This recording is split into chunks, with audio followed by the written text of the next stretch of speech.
So the 2025 NBA draft is officially in the books.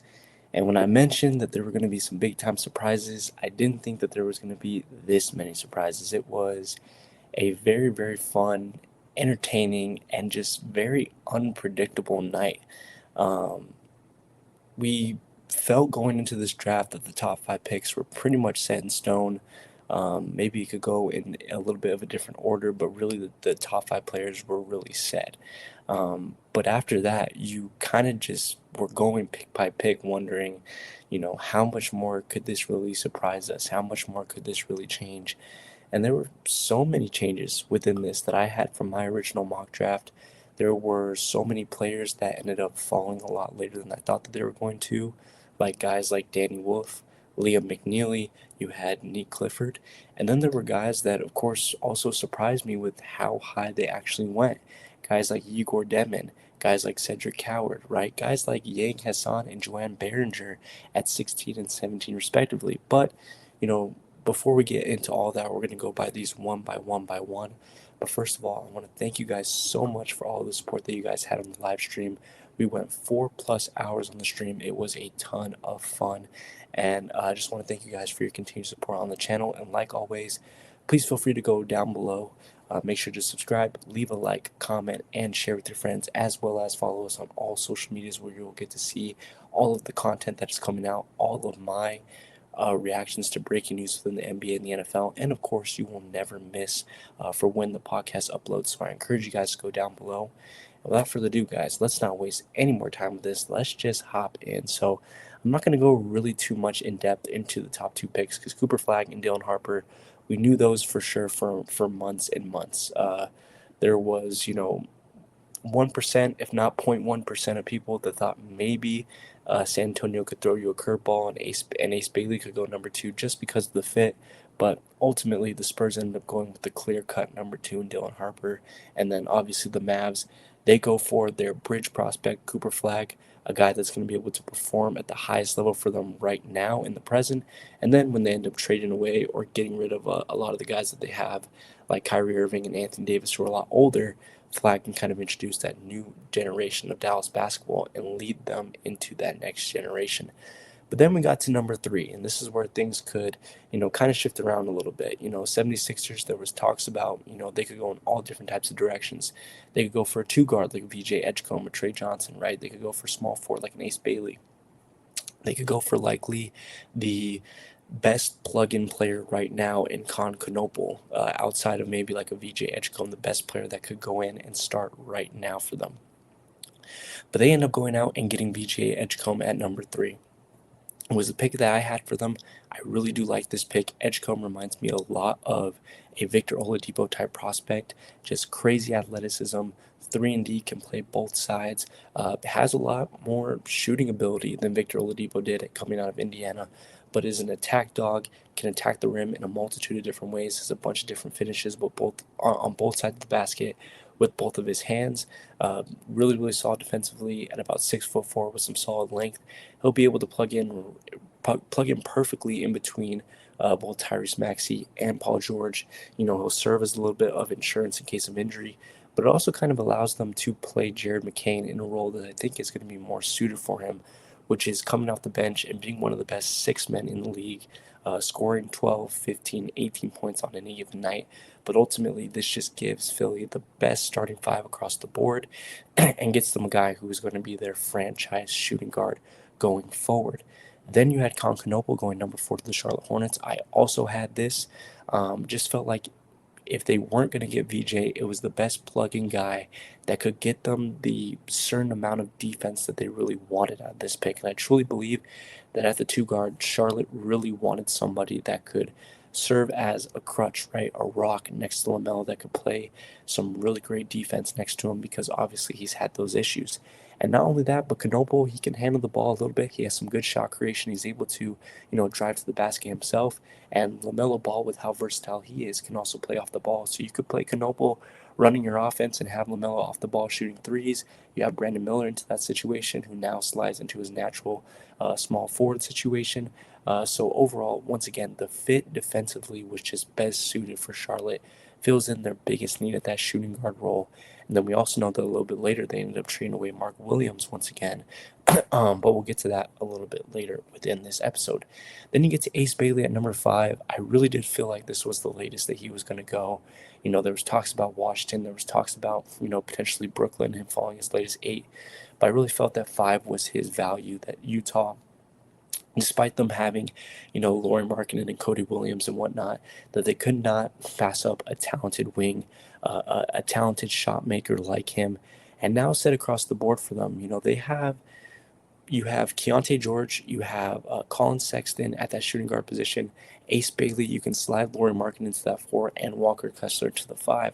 So it gives you solid length across the board, but it also gives you some really good scoring. And I think that's really what Utah is really going to have to buy in, is just being an offensive powerhouse, because I don't think that they have enough defensive capabilities to really go in there. But it also, with adding another wing, gives you more depth. They recently extended John Collins. He now slides to the backup power forward position. You have Taylor Hendricks to go ahead and back up Ace Bailey at that spot. Like I mentioned, you have your trio of guards. You have Cody Williams at the 4, and then I don't remember because there were so many switches around here. So we'll get to where all the trades went. But I also believe that they picked up one more player within this. So, as we've seen in past championship runs with teams like the Oklahoma City Thunder, the most important thing that seems to be in this league right now is depth. Depth is definitely outshining a lot more of the top heavy talent, the big 3 type teams.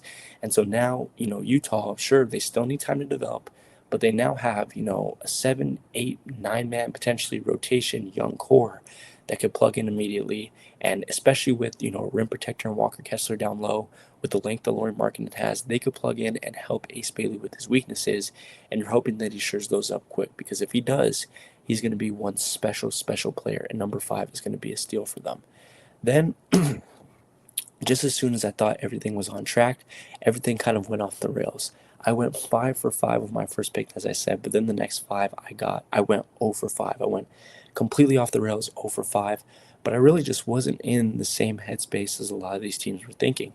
And Washington at number 6 was a perfect example of this. There was so much report of them really wanting to go out and get an impact point guard, especially Jeremiah Fears.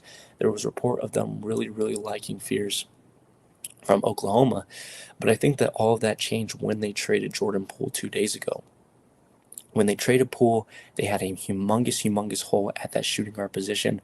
Of course, Bailey wasn't available, so they're going to have to slide Chris Middleton to that small forward role. And there wasn't really another impactful small forward at this spot in the draft that they could really go out and get. So they go out and get Trey Johnson, 3-level scorer, big-time catch-and-shoot type guy. Obviously there's weakness with his defense and lack of athleticism, but he could shore up there. And especially with some of the guys that they have, especially Alex Sarr down low as rim protection, that's not really a big deal. And now you have Trey Johnson, you have Corey Kispert, you have Chris Middleton, you have a lot of great offensive shooters around, and you can kind of allow Bub Carrington to do what he does best, which is just to handle the ball and distribute, not having to be a big-time scorer for you. Just play within the pick and roll and distribute to your big-time shooters. You shore up that shooting guard spot right there. Again, I felt that it was going to be Fears, but after they had that big hole within their lineup, Johnson was definitely the obvious pick to go ahead and fall. Then you had Fears going to number 7 to the New Orleans Pelicans. You actually had back-to-back point guards going at 7 and 8 with Fears and then Igor Demon. I had back-to-back point guards going here, but I had Kasper Siak-Yunis going 7 to the Pelicans, and then I had Fears going number 8 to the Nets. It turned out a little bit different, and New Orleans obviously went out, and they went and got number 7 with Jeremiah Fears. And again, can't really complain at all really about this pick for them. You're New Orleans right now. You have a pretty set starting lineup between DeJounte Murray, Herb Jones, Trey Murphy, Zion Williamson, and Yves Missi. So you're really just trying to build depth, and you're trying to build offense, right? You don't have really a high amount of offensive output, especially when Zion Williamson is off the floor. So you go out and get a crafty, speedy guard in Jeremiah Fears who attacks the rim relentlessly. Sure, there's inconsistencies when the shooting, but the dude just continuously attacks the rim. And especially with CJ McCollum now being traded, you now add in Jordan Poole. You get Jeremiah Fears into there. You now have a high offensive potential type backcourt between those two, and I'm hoping that they could really work out together, especially Fears driving to the basket and being able to kick out to Jordan Poole for some spot-up threes. That's going to be special.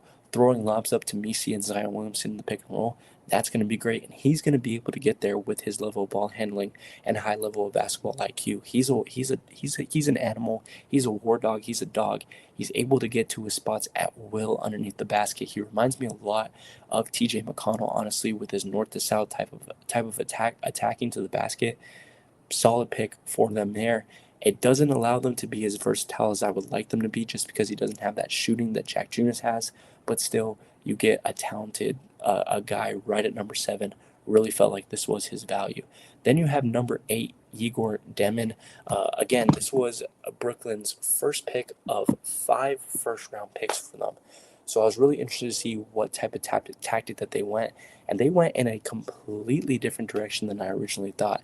They start off with Igor Demin here. They solidified that starting point guard position, 6'9", European type style with a lot of passing, a lot of really solid ball handling. Doesn't get into a lot of trouble, doesn't turn the ball over a lot. And I like this pick, honestly. I had him going 13 to the Atlanta Hawks. There were some people that had him a little bit outside of the lottery, but number 8, I really don't feel like is a big time reach because of how much shot creation and playmaking he really brings to the table. And when you have scorers like Cam Thomas, when you have D'Angelo Russell, who can get a little bit hot from three-point range here and there, you're going to need someone to distribute the basketball. And especially at 6'9", he could play 1 through 3. He could guard 1 through 4. He has that type of defensive capabilities. You're getting somebody that just has such a high ceiling. And when you're a team like Brooklyn, who's basically starting from the bottom, and you don't really know how your team is going to turn out, they still need to re-sign Cam Johnson, Nick Claxton. There's been rumors of him being traded.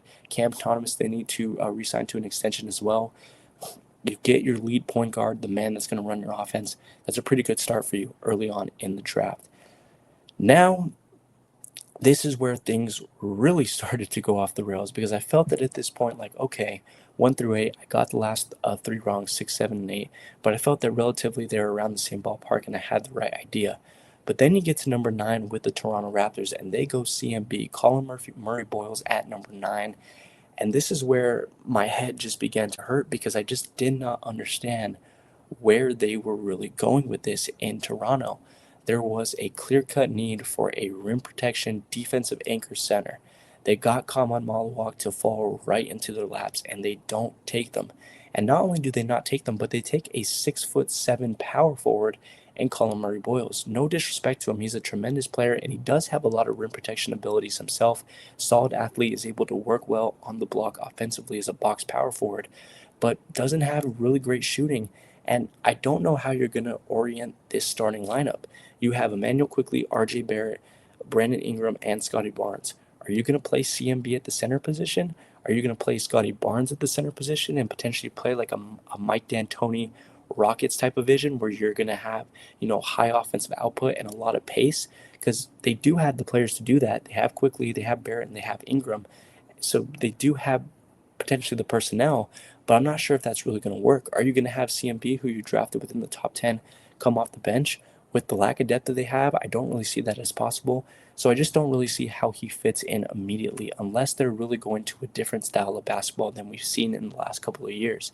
Unless they're really trying to have a 6'7" PJ Tucker type guy down there at center, in which case they might get a little bit bullied on the boards, but they might actually have some potential on the fast break if they can allow guys like Barnes and CMB to be able to rim run and then get into the pick and roll with their creators going downhill. So the talent is all right, but the fit isn't great. And me personally, when I'm looking at this, I'm always looking at fit. Of course, I love the talent, and of course, you never want to reach on big time prospects.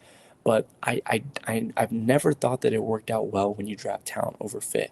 I think the Philadelphia 76ers were the best example of that, drafting Markelle Fultz, Ben Simmons, Nerlens Noel, Jahlil Okafor, and Joel Embiid in the course of 5-6 years. None of those guys worked together, just simply because of their lack of shooting, because such similar play styles. They didn't work together, and they completely imploded and did not reach the potential that anyone thought. And I just don't see how CMB fits cleanly into this, but maybe they could work it out.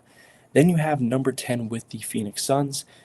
They go ahead and they get Kaman Malawak at number 10. I know it says the Rockets, but this is a proposed trade to Phoenix as part of the Kevin Durant deal. I love this pick. I originally had Derek Queen here, but I didn't think that Malawak was going to be down there. They get Kaman Malawak to fall in right into their laps. I absolutely love that. rim runner, rim protector. Once again, can play with the inside the pick and roll with their playmakers. They obviously have to work out what they're going to be able to do with Bradley Beal, but they needed to adjust the front court. He could still be effective offensively as a dunker spot, catching lobs. He does really good in that position. Could even, go out a little bit and shoot a mid range here and there. Not too effective, but he's well within that. He has great length, solid athleticism, is able to move really, really well laterally. And especially when you just traded for a guy like Jalen Green, who's not really great on the perimeter defensively, who gets exposed there, Malawak is going to be a force, an anchor, which was exactly what I thought Toronto needed. Phoenix ends up getting him instead. Then you move to number 11, which I believe this pick was traded, correct? Yeah, so this was the Trailblazers. They drafted Cedric Howard, but they ended up trading this pick to the Memphis Grizzlies. So the Grizzlies end up getting the 11th pick, that being Cedric Howard. And once again, it wasn't something that I was expecting. Felt that it was a little bit of a reach for Cedric Howard. I know that he was a lot higher on people's boards going into this week, but was the potential to get him at 16? Maybe, maybe not. They end up going out and getting their guy, and I like it because he is a big time 3-point shooter, and that is what Memphis really, really needed, especially after trading away Desmond Bane. They needed offensive potential, and he's very versatile as well. He can play the 2, the 3, and the 4. He has the size and the physicality to be able to get down low with some big men and grab some rebounds. He averaged 7 rebounds per game during his short time at Washington State. So he's a very, very physical player, a little bit raw in some aspects, especially with the ball handling, but you get a two-way wing, which is basically what you need. You trade away Desmond Bane, you replace him with another 3-and-D guy, and then you get KCP and Cole Anthony to be able to get some depth in there and some veteranship. And especially with KCP, that's a really great guy to put ahead of him, to be as a veteran, as a guy, as a voice in his ear, to be able to go out and develop a guy like this. That's a solid veteran to have right there. And overall, I just think that it's a really, really nice fit. Him and Jaw together, they should be relentless, especially on the perimeter defense. Putting him with Triple J, obviously he's going to need some time to develop. You're wondering how he's really going to be coming off of injury, but overall, no really complaints about this pick at all for number 11, Grizzlies getting Cedric Howard. Now, I do have some complaints at number 12 with Noah Senge going to the Chicago Bulls. Again, it was just kind of head scratching as far as a fit was concerned. Derek Queen, I always felt that this was the pick for Chicago, and again, it fell right into their laps. And they went with Noah Senge, who, in my opinion, is very, very similar to Patrick Williams. Now, a lot of people might disagree with that because I know that Senge has a lot higher of a ceiling offensively than Pat Will has. And I also know that there have been reports in recent hours saying that they are trying to move off of Patrick Williams. So maybe their plan isn't to have these two guys play together. But I'm not sure how much of a market you're really going to get for Patrick Williams, how much value you're going to get in there. And if you don't end up trading him, Senge and Pat Will playing together, there's a lot there's a lot of athleticism there, there's a lot of length, but there's a huge lack of shooting. And this team was already lacking some shooting with them having Josh Gideon inside that starting lineup, with Nikola Vucevic beginning to really, really regress as he gets older, and with this bench not really having a lot. Not to mention the fact that you still want to get Matas Buzelis in there, getting him some really good minutes and having him develop as well. So you're really, really, really adding up into this small forward, power forward role. And I'm just wondering how all of these guys are really going to come into play. And especially when center was such a big time need and you could get an offensive juggernaut like Derek Queen. Again, it's just a little bit head scratching. Senge is not a bad player, and he has a really high ceiling. I compared him a lot to John Salon, just an overall amazing, amazing athlete, but somebody needs to get better in terms of basketball sense and basketball skills. So again, it's a Bulls type pick where they're taking a big time swing on another low basketball level small forward. It hasn't really worked out well with Pat Williams. They're hoping that second time's a charm with Noah Senge coming in. Can those guys play well together? I'm not sure. The Bulls are going to be pretty limited offensively, in my opinion.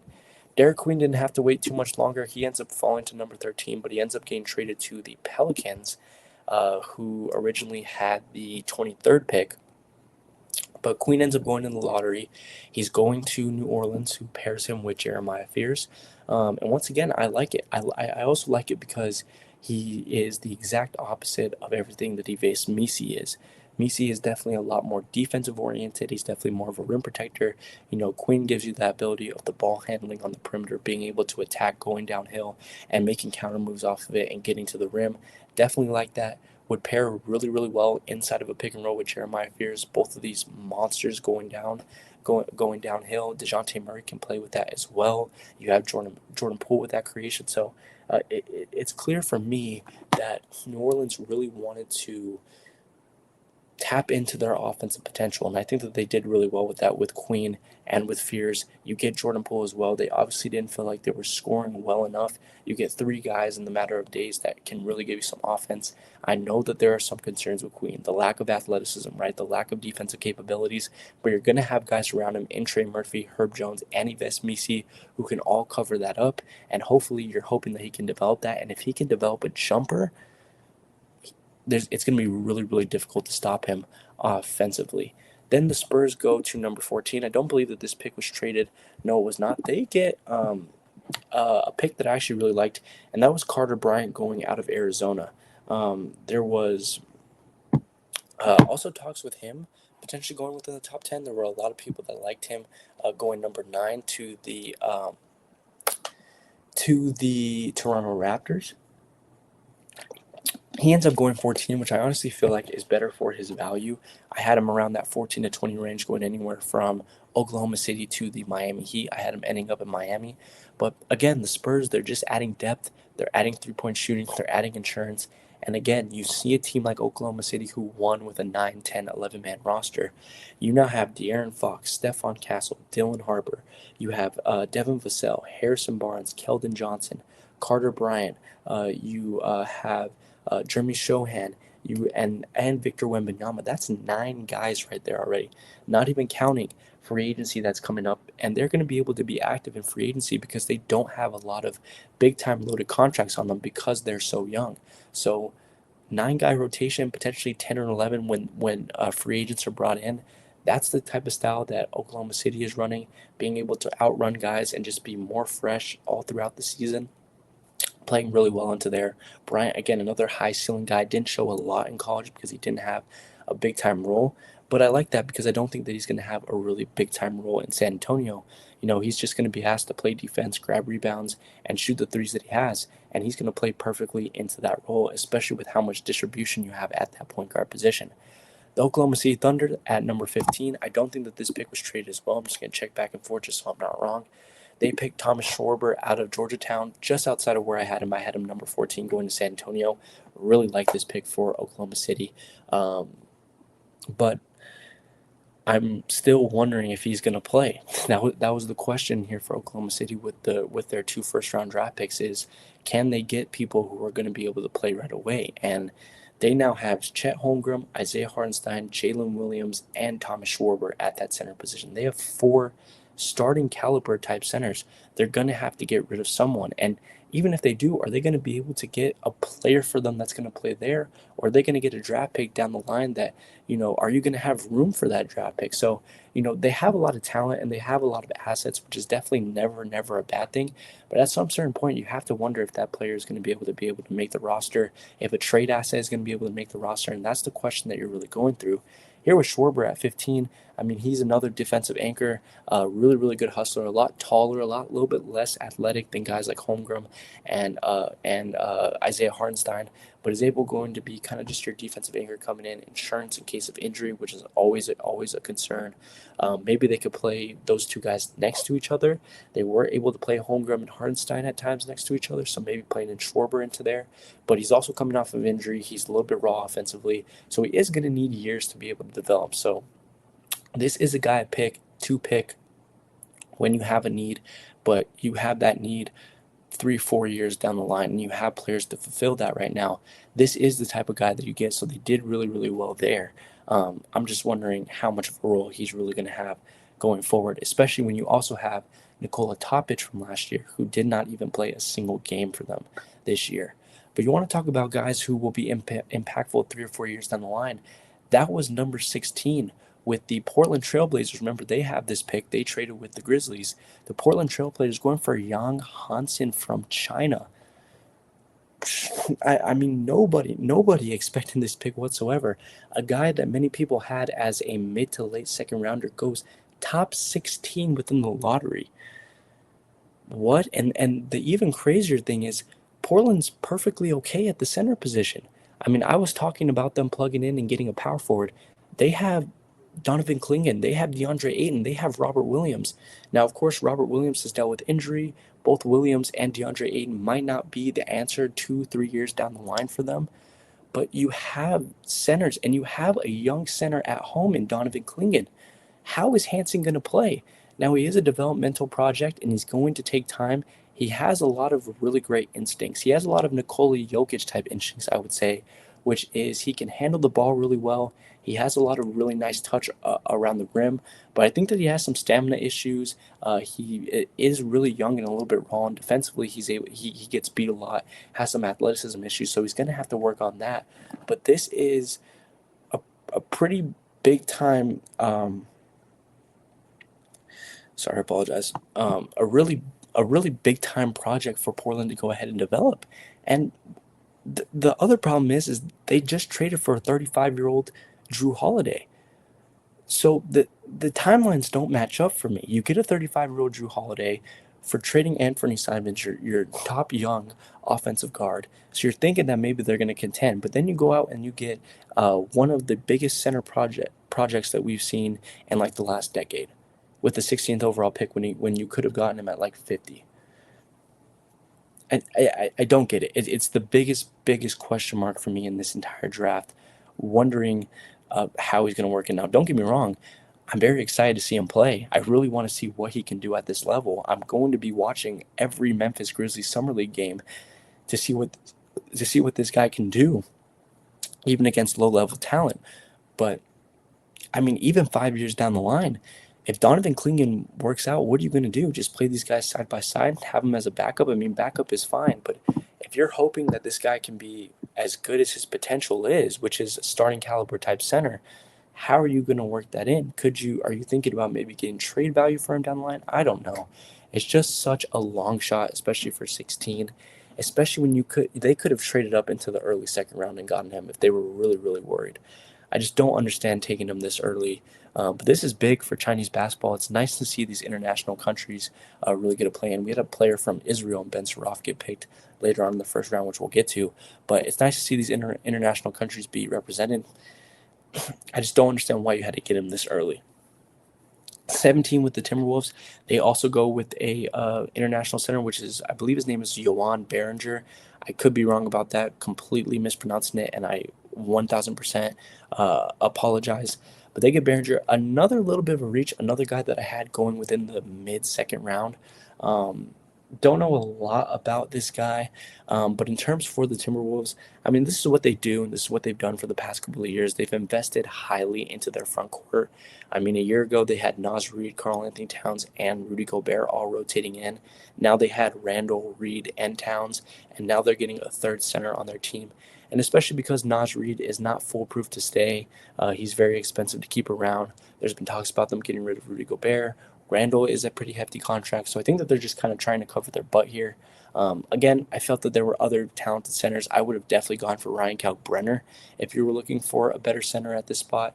They end up going here. They like to be deep at the front court position. Once again, I don't think that it helps them right now, which you're a contending team. You need to get, a contending type player. I look at the next three guys off the board: Walter Clayton, Nolan Trayor, and Casper Jack-Junis, and Will Riley, and Drake Powell, and Austin Newell, and Nick Clifford, and Jace Richardson. The next 7 picks off the board. Those are all guys that could potentially have helped you, especially offensively right now, which is what you need. This is a guy that's going to be sitting on the bench for a majority of his first year, and it's just a little bit confusing. But this is what Minnesota normally likes to do. They like the size. They like the bigger guys. Pause, and they go ahead and get this guy at number 17. Then the Wizards at 18. Again, I don't think that this pick was going to them. Yeah, so this is trade to the Utah Jazz. So the Utah Jazz get both Ace Bailey and Walter Clayton Jr., two of the most entertaining college prospects out of this year. And Clayton Jr., they get themselves a big-time shot maker. So they get 2 big-time shot makers within this draft. Again, I'm worried just because you now have 4 starting caliber point guards. So, depth is great, but at what point does it go to? Clayton, with his shot making, he could definitely play at the 2, and he has, the certain size and physicality of a 2, so he could play there. But I just like, what I like about this with Utah is They're at the bottom of the league, and they just went out and got talent. And that's at the point where you can go out and get, just the talent that's available to you. But when you have a constructed team, that's when I start working into, the fits of players. In terms of Utah, I do get it. You need the best players available. I think that they got the best players available, and they got two guys that are going to transcend their offensive capabilities within the next year 100%. Then the Brooklyn Nets were on the clock with their second pick of the first round out of 5. They go ahead and they get Nolan Traore. Now, again, a little bit of a head scratcher here. Just because they had gotten Yekor Demon at number 8, this is another, bigger, taller European passing point guard. Him and Demon have very similar play styles where they're pass first. Traore likes to, attack a little bit more, especially going downhill, so I could get that. Again, you're looking for depth.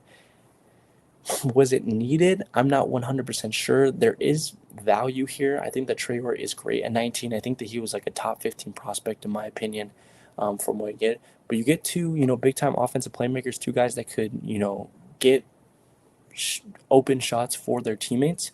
But the question is are they going to be enough of a threat to be able to play together and open stuff up for them?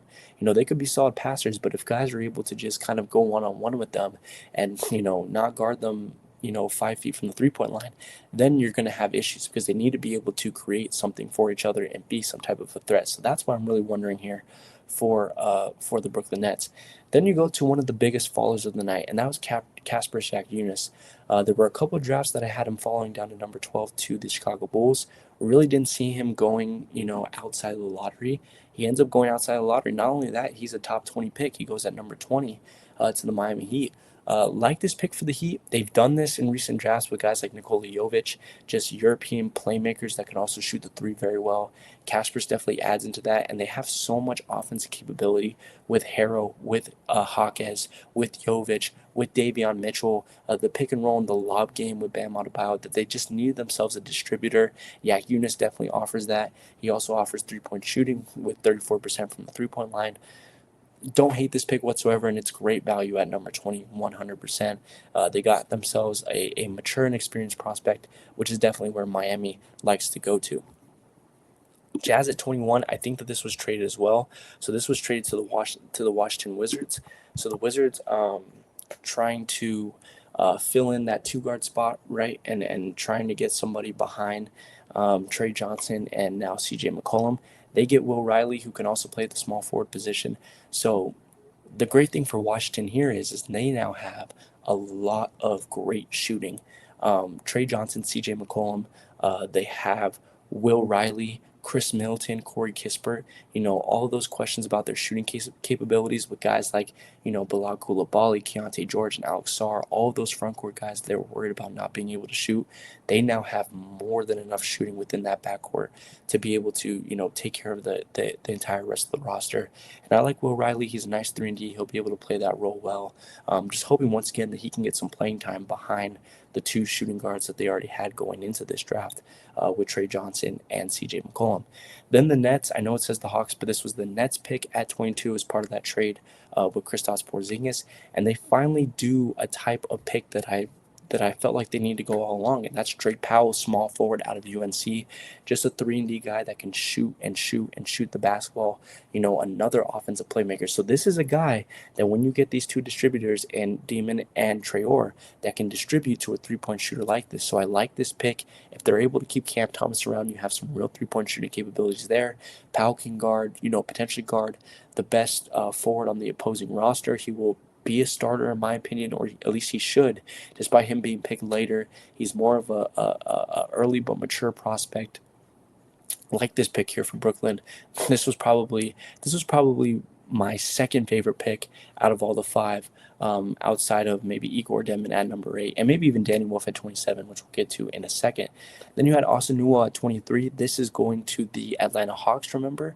So I had the Hawks getting Newell at 13. They end up getting Newell at 13, but in a different type of way. They end up trading back to number 23 and end up getting them there. Again, really, really like this. This is going to the Hawks, right? Yeah, this was traded to the Hawks. Again, really, really like this deal. Power forward was a big-time need for them, especially front court was a big-time need, especially if Capella ends up leaving in free agency. So they got Porzingis, they got Powell, and if they can potentially keep Capella, you now have some really great defense capabilities within that front court, which you need with Trae Young in your backcourt. Even him by himself, you need so much more defense on the backside to be able to get him.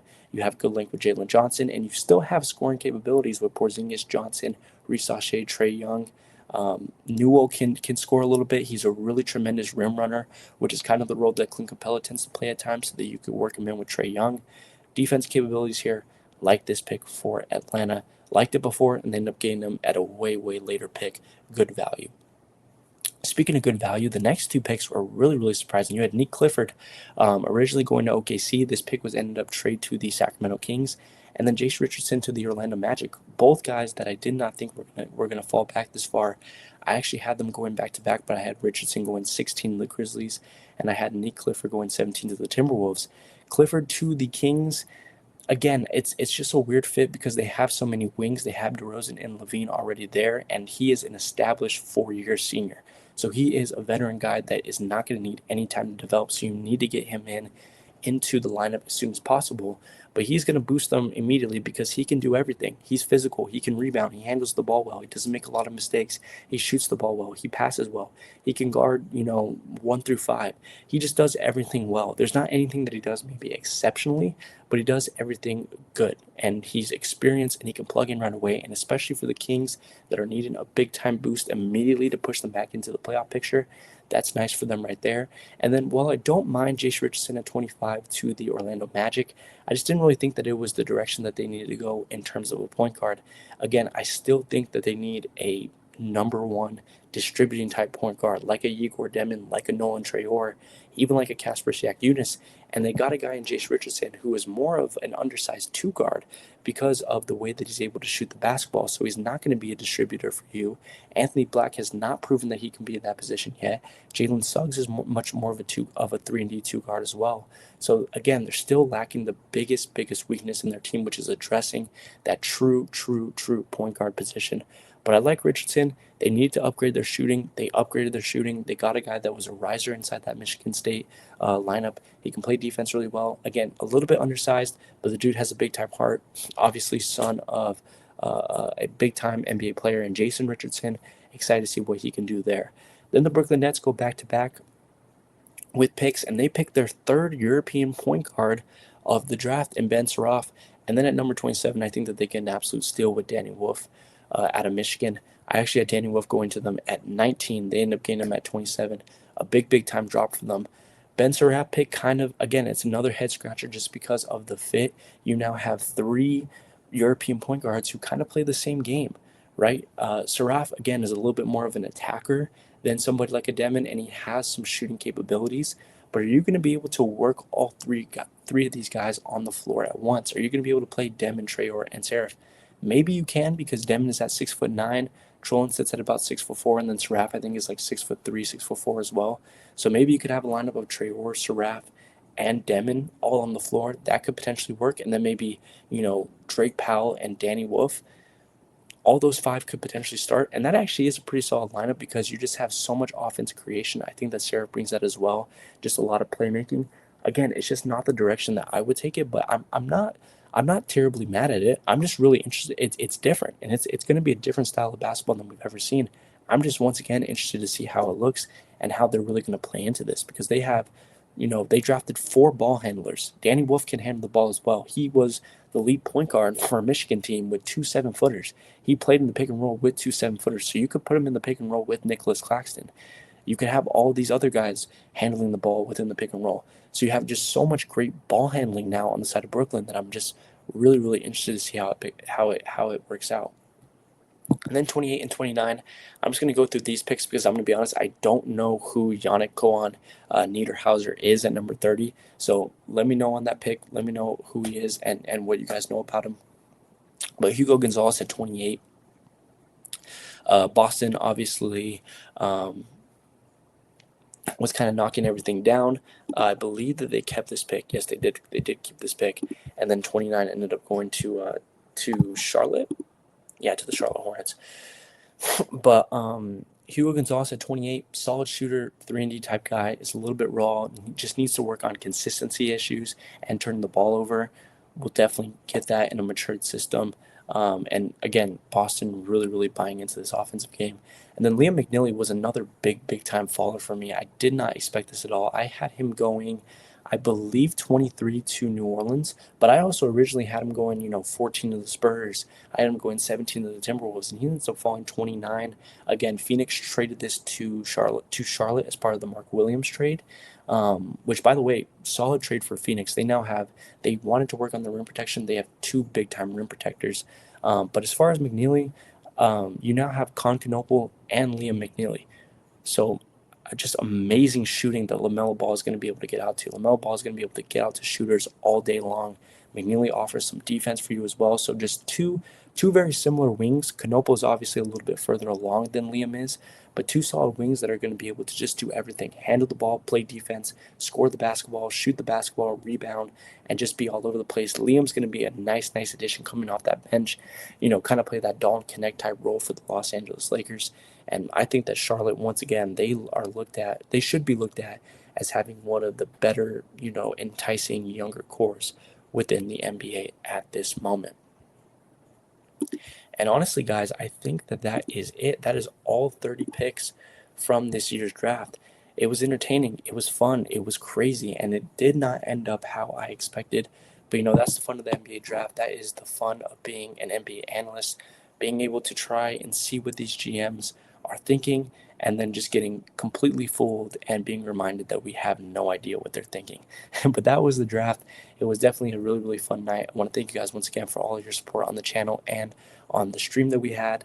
I want to encourage you guys to go down below, subscribe, leave a comment, like the video, share with your friends, and follow us on all social medias to be informed with all types of content that is coming out. TikTok, Instagram, and Twitter. We're having a lot of fun on all those. And without further ado, guys, let me know down in the comments, what were your thoughts on the draft? Who won? Who lost? What was the most surprising pick? Who are you most excited to see play in this summer league?